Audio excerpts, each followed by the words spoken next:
Hello and welcome to my review of the Interstellar Song Contest. Now, if you've been watching these reviews, you will know that I have been pretty consistent in thinking these episodes are like 8 out of 10 and above. I've really been enjoying this series.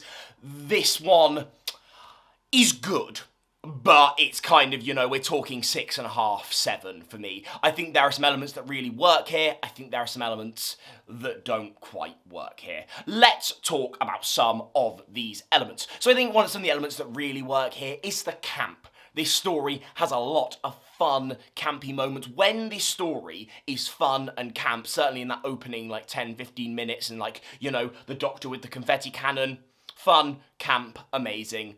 Love it. I think some of our side characters here are great. I think the villain is played really well and the villain's sidekick, and I think the gay couple are just, that dynamic, I really enjoy that kind of thing. That's the kind of thing that I can just really, really enjoy. Let's talk Susan Foreman. Because, spoilers, if you don't know, why you're watching a review, if you haven't seen the episode yet, you silly muppet, there's going to be spoilers. The Susan Foreman appearances, people have been saying they've been a bit choppy and a bit odd, but I wasn't really focusing on that. That's not how I felt, because I was just kind of sat there going, Susan Foreman's back, and that's kind of class, and I love the fact that Susan Foreman was back, though that was the kind of thing going through my head. And I loved it. I genuinely loved it. I think it's interesting. I hope they do something with it. Something cool and interesting, but we'll have to see. Maybe they will. Maybe they won't. I think they will, because obviously Susan has been an element that they've been talking about since Devil's Cord, so quite early on in RTD2. So I think they will be doing some Susan Foreman stuff. Obviously now this episode there's lots of political opinions going on. Obviously, if you don't know, there are other people who are much more equipped to give context of it. Basically, people have been saying that this episode was likely written and maybe in even pre-production, before a lot of the the quite horrible stuff surrounding Israel and them being allowed to go into Eurovision. So people don't know exactly this arc, if it's in reference to Israel, a lot of the political stuff, or if it isn't. I'm leaning on the side of it probably isn't.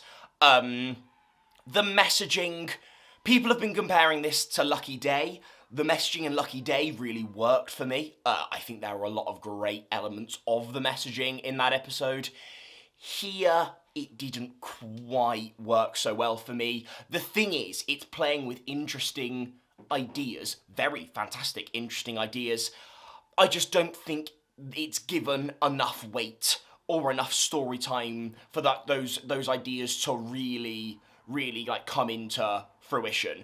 Other things people have been complaining about is Nshute's reaction, and again, this episode feels like it needed a bit more time just to breathe and have these ideas, because Ncuti kind of slightly feels like he goes from 1 to 100, the character, not the actor.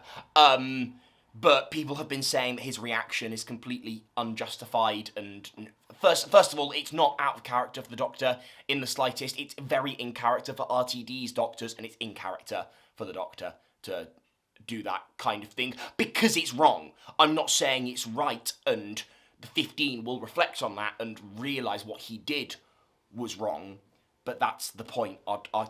Imagine if the lead character was just making correct decisions all 100% of the time. No, occasionally you do have to have, the moral flexibility of the Doctor. That's what makes the character interesting. If he was just completely right all the time, we would be in a show for 10-year-olds where we can't cope with moral complexity. Come on, guys. I've said that slightly cruelly.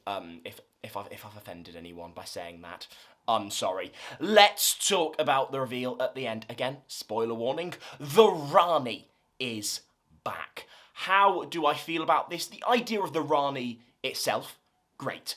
The idea of Mrs. Flood being the Rani, great. I do have problems. First of all, I'm confused why Mrs. Flood specifically needed to regenerate, because surely if Mrs. Flood needs to regenerate, everyone, a lot of other people should be dead in that 100,000, but so maybe I missed why, but I am confused why Mrs. Flood needed to regenerate.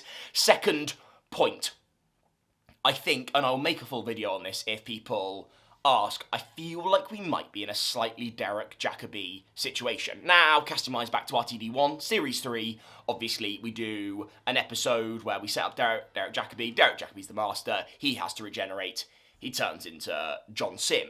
John Sim, I really enjoy in the role of the Master, but I still to this day feel like, obviously Big Finish has done some stuff, but I genuinely feel like we were robbed of a Derek Jacobi as the Master in like a full, and like that two-parter, because Derek Jacobi, in his like 5 minutes of screen time as the Master, is genuinely so deliciously good. And not gonna lie, again, it's slightly hard to judge this because we haven't seen the way they're going to do it going forward. But we did the bi-generation, and I'm really sorry I can't remember the new actress's name, who again, you know, I'm excited to see this person's take on the Rani. I'm sure it's going to be great. But we've set up Mrs. Flood, and you look back, especially like her villainy stuff at like the end of Series 1, it feels really cool and really Rani-ish, so it works. But then the dynamic we've created, we've spent so long with this time setting up this character just for like this new Rani to become the lead boss Rani, and Anita Dobson's kind of sat there almost, doing like the supporting, more comedic acts. I'm a bit like, you're not gonna lie, I want to see Anita Dobson be the menacing Rani. So I hope we get that. I don't know, that scene didn't quite work for me because that's the dynamic that's presented, and I almost want them to be equals, almost, because Anita Dobson doing the scary shtick is so interesting. I'd love to see this. I just think overall, this episode, yeah, it's a bit weaker. The political messaging didn't quite work for me. I don't know. I just think it needed a bit more time to be flushed out. The shooty stuff, it worked for me, but again, needed a little bit more time. This episode could have been an hour long. Juno Dawson, definitely great writer, great witty, fun dialogue. Some of the dialogue here is just great, and I definitely think I would love to see more of Juno Dawson's take on the Hooniverse. I would be very interested to see that. Guys, thank you very much for watching my review. Please put your thoughts down below in the comments. So, by the way, I do want to quickly address this. I had a comment the other day that was like, oh, you always say be respectful in the comments, but like, you're not respectful back. And I'm sat there thinking, I will be respectful to the people who are respectful. I'm not going to be respectful back. I'm going to just argue and be mean to people who aren't respectful back to me. That's the way I fancy playing it. Comment, like, subscribe. See you later.